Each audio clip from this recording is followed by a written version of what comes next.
Hello all of you, welcome back to my channel. Today we will talk about another topic of class 12th biology, which is population growth model. कल के video में हमने बात करी थी population growth के लिए और we have discussed that what all are the factors which affect the population of an area. Now today we will talk about its models of growth. अगर हम population growth model की बात करते हैं, then there are two types of growth model. One is exponential growth and the other is logistic growth. तो अब ये exponential growth और लॉजिस्टिक ग्रोथ क्या है, आज के वीडियो में we will be dealing in detail with these two topics. So now let us start with the first graph, which is exponential growth.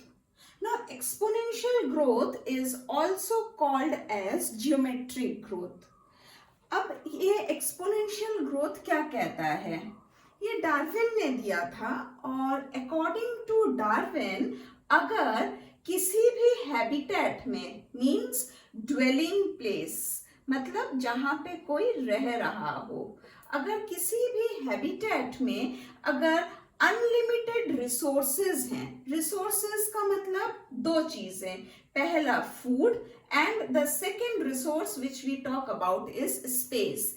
अगर किसी भी जगह पे अनलिमिटेड फूड है और अनलिमिटेड रहने की जगह स्पेस है, तो क्या होगा, वहां का जो पॉपुलेशन ग्रोथ होगा वो क्या हो जाएगा, वो एक्सपोनेंशियल ग्रोथ शो करेगा. So the population of that place will show N exponential growth. तो उसको एक ग्राफ से यहाँ पे समझाया गया है. अगर एक्स एक्सिस पे हमारा टाइम होता है और वाई एक्सिस पे we have population density which is denoted by capital N, then the graph will look like this.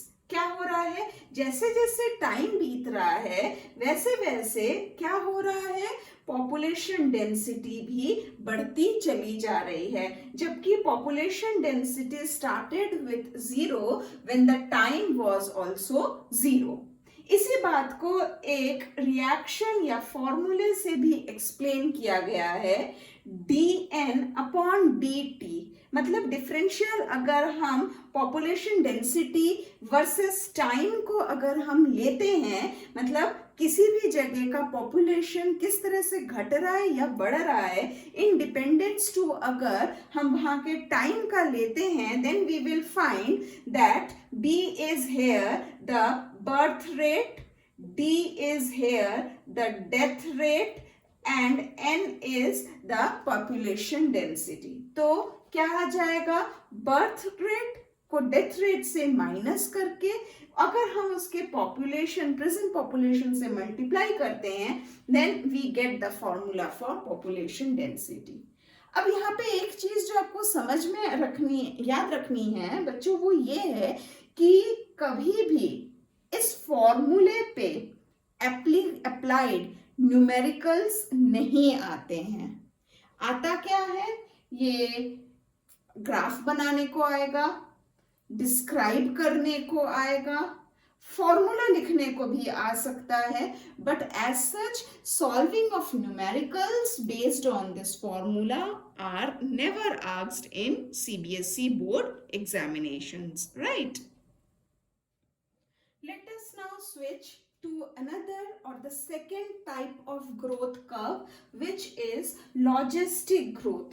ये जो लॉजिस्टिक ग्रोथ है इसे हम रियल सिचुएशन या प्रैक्टिकल कंडीशन कर्व या ग्रोथ कर्व भी कहते हैं. क्यों? क्योंकि अभी जो आपने पढ़ा इससे पहले, जिसमें हमने देखा कि अनलिमिटेड रिसोर्सेज थे, जिसको हमने एक्सपोनेंशियल या ज्योमेट्रिक कर्व या ग्रोथ कहा, वो एक हाइपोथेटिकल या आइडियल सिचुएशन है। कभी भी ऐसा नहीं हो सकता कि किसी भी हैबिटेट पे या किसी भी जगह पे रिसोर्सेज अनलिमिटेड हों। Resources have to be limited. तो पहली बात कि resources cannot be unlimited, इस बात को पहली बात समझाया गया। दूसरी बात ये बोला गया कि रिसोर्सेज तो भाई लिमिटेड है। हो सकता है रिसोर्सेज बहुत ज्यादा हो, या हो सकता है रिसोर्सेज जैसे कि मतलब फूड और रहने की स्पेस बहुत कम हो, पर ऐसा नहीं है कि रिसोर्सेज इतनी हो कि वो कभी खत्म ही ना हो। That is non real condition. This is a realistic condition that resources are limited. Maybe resources are in ample amount. हो सकता है बहुत ज्यादा है। तो उसके अकॉर्डिंग एक ग्रोथ कर्व देखते हैं हम। उसमें हम क्या देखते हैं, इसको हम लॉजिस्टिक कर्व कहते हैं। इससे पहले हमने अभी एक्सपोनेंशियल कर्व को देखा था। इसमें क्या है, यहाँ पे आपको एक के दिख रहा होगा। ये जो के है, इसको हम कांस्टेंट कहते हैं। अब ये कांस्टेंट क्या है? This constant is the carrying capacity. बेटा ये जो चीज है ना, ये बहुत इंपॉर्टेंट है। Carrying capacity is very very important. इससे रिलेटेड हर साल क्वेश्चंस आते हैं। इवन इस this year when I went for corrections for compartment paper for biology, बेटा ये कैरिंग कैपेसिटी पे क्वेश्चन आया था और 3 नंबर का क्वेश्चन आया था। We will discuss the question papers also later, but once we finish off with the syllabus. तो अब ये कैरिंग कैपेसिटी क्या है? कैरिंग कैपेसिटी है कि किसी भी इकोसिस्टम में या किसी भी हैबिटेट में कितना रिसोर्स अवेलेबल है, वो उतना ही पॉपुलेशन को सपोर्ट कर पाएगा। फॉर एग्जाम्पल, अगर हम बात करते हैं कि एक घर है, उस घर में 2 कमरे हैं, तो एक कमरे में बहुत ज्यादा अगर होंगे तो 4 लोग सो सकते हैं। तो उस घर में 2 कमरे हैं, तो फिर कितना हो जाएगा? तो फिर 4 4 8 ही लोग ना एडजस्ट कर पाएंगे। उससे ज्यादा उस घर की कैपेसिटी ही नहीं है कि वो लोगों को एडजस्ट कर सके। या हम ऐसे बात करें कि हम एक बिल्डिंग की बात करते हैं जिसमें 20 फ्लैट्स हैं और each flat is given for 1 occupancy of 1 family. तो अगर एक बिल्डिंग है उसमें 20 फ्लैट्स हैं, तो कितनी फैमिलीज उसमें रह सकती हैं? उसमें 20 फैमिलीज ही रह सकती हैं ना। तो दिस 20 इज द लिमिट, या फिर हम कह सकते हैं 20 is the carrying capacity of that building. उसी तरह से नेचर की एक कैरिंग कैपेसिटी होती है। वो क्या होगा? नेचर कितने ज्यादा रिसोर्सेस उसके पास है और अकॉर्डिंगली वो अपनी कैपेसिटी के अकॉर्डिंग नेचर कितने अलग अलग तरीके के स्पीशीज और उनमें भी कितनी पॉपुलेशन को वो अपने अंदर कैरी कर सकती है या पॉपुलेशन उसके अंदर एडजस्ट कर सकता है। इसको हम कैरिंग कैपेसिटी कहते हैं and it is denoted by a. तो क्या हो रहा है, अब हम लॉजिस्टिक कर्व को अगर समझें तो जैसे जैसे टाइम बीत रहा है पॉपुलेशन डेंसिटी वैसे वैसे बढ़ रही है। This is x axis for time and y axis is for population density. तो टाइम के साथ साथ पॉपुलेशन डेंसिटी बढ़ रही है। पर एक टाइम आया जब पॉपुलेशन ने देखा यहाँ पे आके what is happening, that it is seeing that और रिसोर्सेज नहीं है, तो ये इसके बियॉन्ड नहीं जा सकता। दिस इज द के, दैट इज कैरिंग कैपेसिटी। इतने ही रिसोर्सेज अवेलेबल हैं, तो क्या होगा? जितने रिसोर्सेज अवेलेबल होंगी उस पे ही लॉजिस्टिक कर्व भी कांस्टेंट होता चला जाएगा। मतलब जितना है उतने में ही वो एडजस्ट करेगा। जैसे अभी हमने एग्जाम्पल आपको बिल्डिंग और फ्लैट का दिया था, तो एक फैमिली आई रहने लग गई, दूसरी फैमिली आई रहने लग गई, तीसरी फैमिली आई रहने लग गई। तो ऐसे ऐसे क्या हो रहा है, टाइम के साथ साथ हमारे फ्लैट में नंबर ऑफ फैमिलीज भी बढ़ते चले जा रहे हैं। बढ़ते बढ़ते बढ़ते बढ़ते एक टाइम आया जब 20 फैमिलीज आके रहना शुरू कर दिया हमारे उस फ्लैट में या उस बिल्डिंग में जिसमें 20 फ्लैट्स थे। After 20 flats filling up, what will happen? There is no more place for the 21st family to come and join the same building. तो क्या होगा, वो उसी पे कांस्टेंट बना रह जाएगा। उसी तरह से नेचर में भी उतनी ही जमीन है, उतना ही खाने को है। Food and space is limited, that is अब उतने पे आके तो बढ़ने के बाद उतने पे आके ये सेटल हो जाएगा। इसका एक अब फॉर्मूला देख लेते हैं। Formula is dn upon dt rn into k minus n upon k।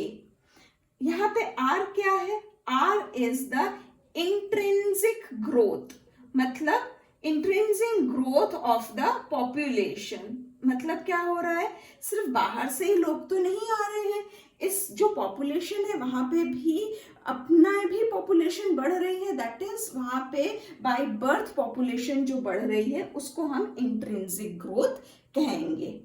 तो ये रही बात लॉजिस्टिक कर्व की।